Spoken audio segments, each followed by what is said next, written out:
Здравствуйте, друзья! Сегодня показываю вам двух своих малышей. О первой пересадке этих малышей видео вышло 4 августа. Ссылочку на это видео я вам оставлю в правом верхнем углу экрана. Вы можете посмотреть, что мы этих двух малышей, они были в размере 2,5. Если кто-то не знает, что такое размер 2,5, это 2,5 дюйма. Размер горшочка, в котором приходят или голландские, или азиатские малыши. Размеры бывают 1,7, 2,5 и 3,5. Бывают еще там какие-то размеры, но чаще всего приходят такие. Вот эти были в размере 2,5. То есть и растение само соответствует этому горшочку. Оно побольше, чем 1,7. И, соответственно, листики, все чуть-чуть, растение чуть покрупнее, но название идет от размера горшка.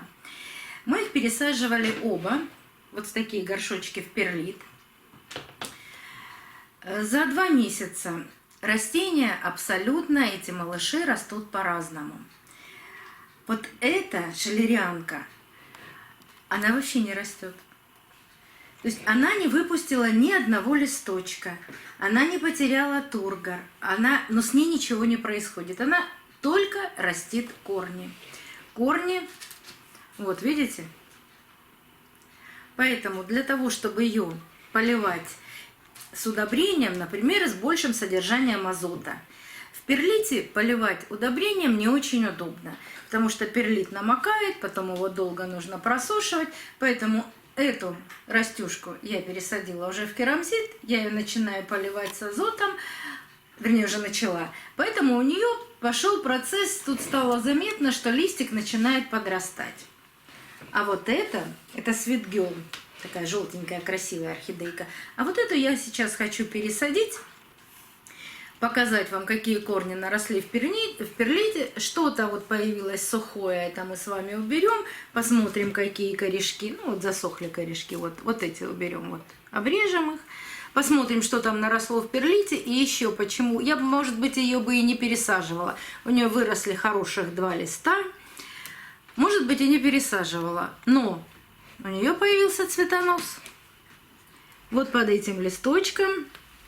Сейчас я вам покажу. Вот он появился, маленький цветоносик.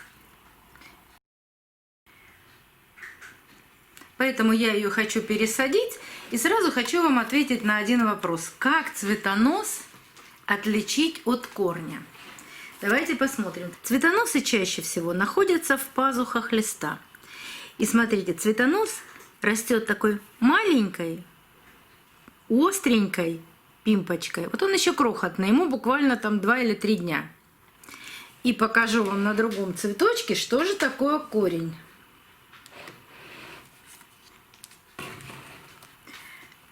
А вот он, маленький корешочек.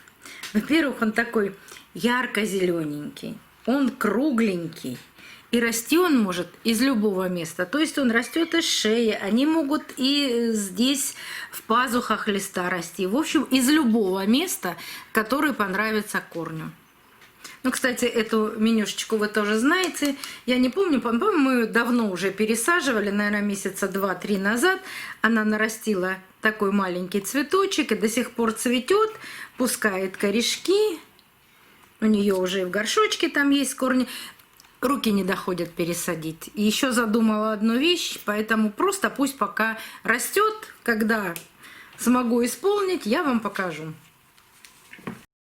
Так что давайте пересадим, вернемся к нашим маленьким орхидейкам, подросткам.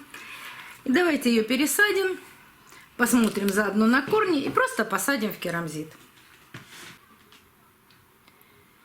В перлите эта орхидейка росла в горшочке 0,6. Это очень маленький горшок.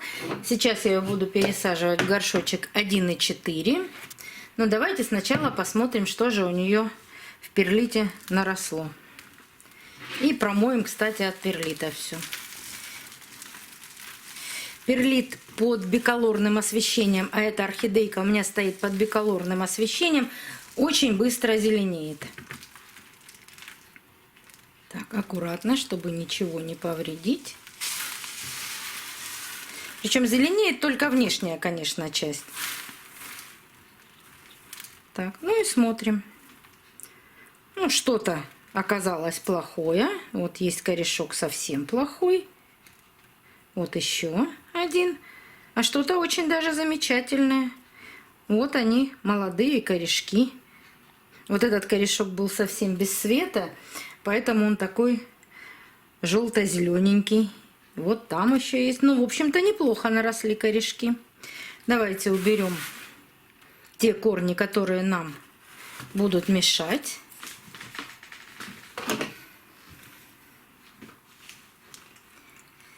Смотрите, такой корешок можно обрезать до серединки, не до живого, и убрать. А остальной корень оставить. Часто задают вопросы. Я раскрыла орхидею даже при покупке, не обязательно этих малышей. Я раскрыла орхидею, а у нее корни все поломанные, все нужно срезать. Вот смотрите, вот такой корень. Вот у него раз слом, два слом. Это ни о чем не говорит. А вот был слом, и орхидея залечила этот слом. Давайте покажу палочкой. Вот он. Тоже был сломленный корень, и орхидейка залечила этот слом. Орхидейка умеет залечивать вот эти трещинки в веломене. А сам корень находится внутри, под веломеном. Корень там тоненький. Здравствуй, Юлечка. Здравствуй, Юлий. Ты пришел проверить, что же я тут рассказываю? Интересно, наверное. Поэтому не нужно обрезать такие корни. Они могут просто, орхидея может дать вот отсюда новый корешок. Поэтому это не всегда плохой корень. Вот плохой корень. Смотрите. Веломен мокрый, сгнивший, водянистый. Вот он, снимается весь с корня. Остается, вот он корень. Вот это настоящий корень орхидеи. Тоненький, маленький внутри. Называется он тяж. Но так как у орхидеи много корней, даже нет смысла оставлять этот тяж. Я его тоже отрезаю. Вот такие сухие корни. Вот они, засох корень. Вот такие нужно обрезать. Обрезаю не до живого. И еще видела там один корешок. И вот еще корень, который тоже нужно обрезать. Сухой. Так, сейчас посмотрим. Вот до сюда.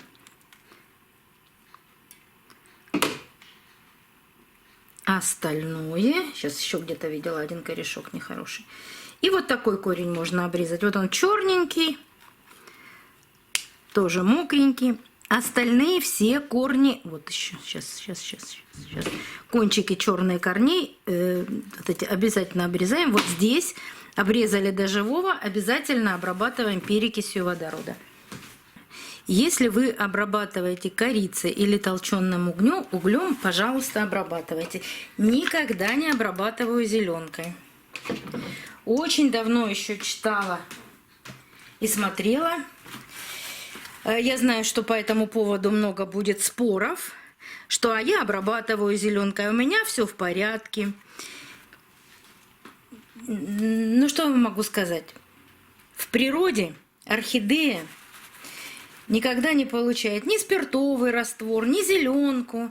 Давайте как-то будем ближе к природе. Вот корица – это природный препарат, это просто идеальный препарат, которым можно обрабатывать. Она антисептик. От перекиси, от корицы и от угля срез у корешка затягивается. Но не умирает, а от зеленки и спирта он умирает здесь. И это омертвление может продлиться дальше. Вы потом просто не вспомните, где вы что обрабатывали зеленкой, но корень начнет погибать.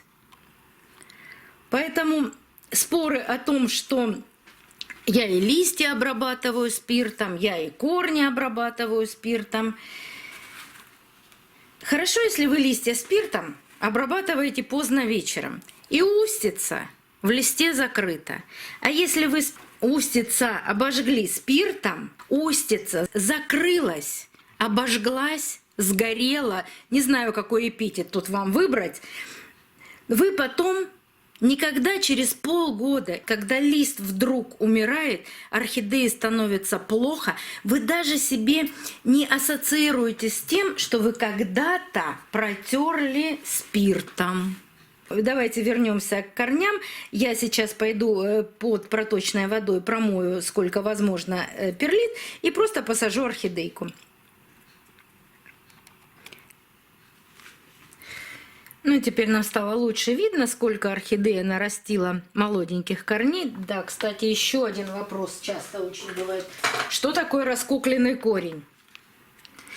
Вот он, раскукленный корень. Вот раскукленный корень. Вот раскукленные корешки.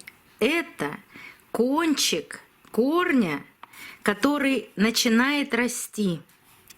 Кстати, всегда говорю, не прикасайтесь к кончиком корней. Вот видите, что такое раскукленный корень?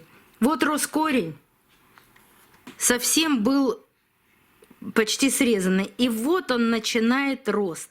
То есть раскукленный – это растущий корень с молодым вот этим окончанием. Он бывает вот такого цвета, светло-зеленого. Если он рос в темноте, он может быть вот такого и желтенького. Вот в темноте росли корни. Это все хорошие корни. Просто у них не было доступа к свету. Вот это называется раскукленный корень. А те, которые растут на свету, они, видите, вообще темные такие. Вот они. Они тоже раскукленные. Так, если промывали и попали в точку роста, в пазухи, обязательно берем салфеточку, ватный диск, туалетную бумагу, ну что-нибудь, и обязательно протираем точку роста и пазухи. Но я не попала, поэтому протирать здесь не буду. Так. Оп. Убираем все ненужное.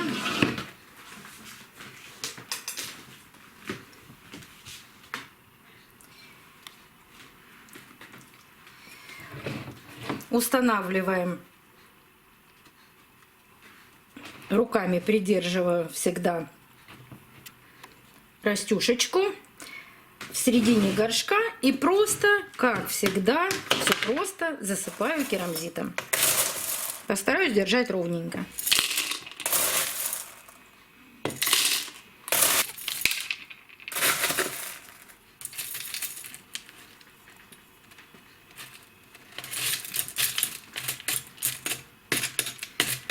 Стараемся керамзит распределить, чтобы попал во все корешки, чтобы не было пустот.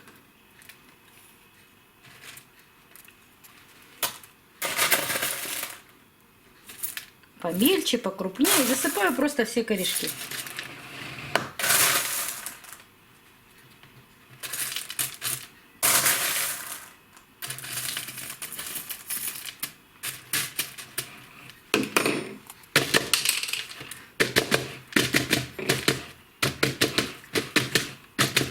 Постучала по горшочку, керамзитик распределился.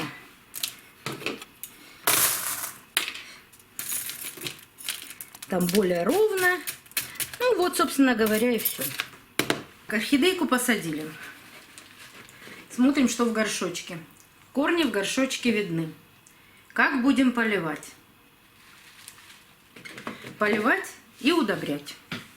Вот сейчас на этом этапе обязательно можно орхидейку удобрять монофосфатным удобрением.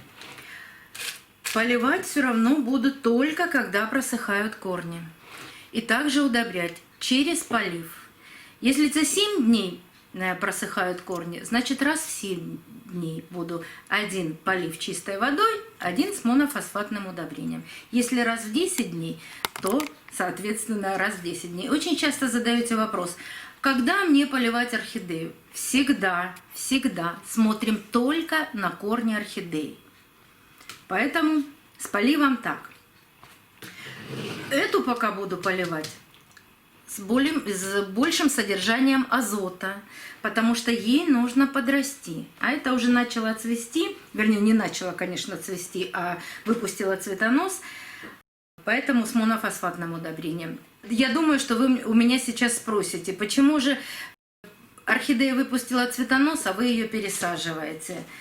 Вы знаете, вот такая маленькая орхидея 2,5, она еще не должна цвести. Вы когда покупаете взрослую орхидею, она у них от такого, чуть меньше размерчика, она растет год для того, чтобы выпустить хороший цветонос. А нам, конечно, хочется, чтобы она уже зацвела. Поэтому, даже если эта орхидейка остановит рост своего цветоноса, это будет даже очень хорошо. Если не остановит, значит не остановит. При покупке орхидей, помните, мы говорим, что срезанные цветоносы там внутри, она уже начинала цвести, а в теплицах их срезают. В теплицах всегда стараются выгнать, для того, чтобы нам продать, конечно, хороший цветонос. Поэтому первые вот эти маленькие цветоносики, они срезают. Потому что, представляете, пока она цветет, пока она там закончит свое цветение, сколько пройдет времени для того, чтобы они нам ее смогли продать. Поэтому тут, если хотите большой цветонос, этот срезайте. Если хотите просто посмотреть цветение, значит, ждем, пока зацветет. Поэтому я не волнуюсь, даже если она свой цветонос остановит в росте. Ну, посмотрим. А поудобрять мне ее, уже удобрять и ту, и другую, легче, конечно, в таких горшочках. Если остались вопросы, пожалуйста, задавайте, с удовольствием на них отвечу. Если подписаны на канал, нажмите на колокольчик, вам будут приходить оповещения о новых видео, вышедших на канале. И вы обязательно узнаете продолжение истории про эти орхидеи и другие мои орхидеи. До новых встреч, друзья!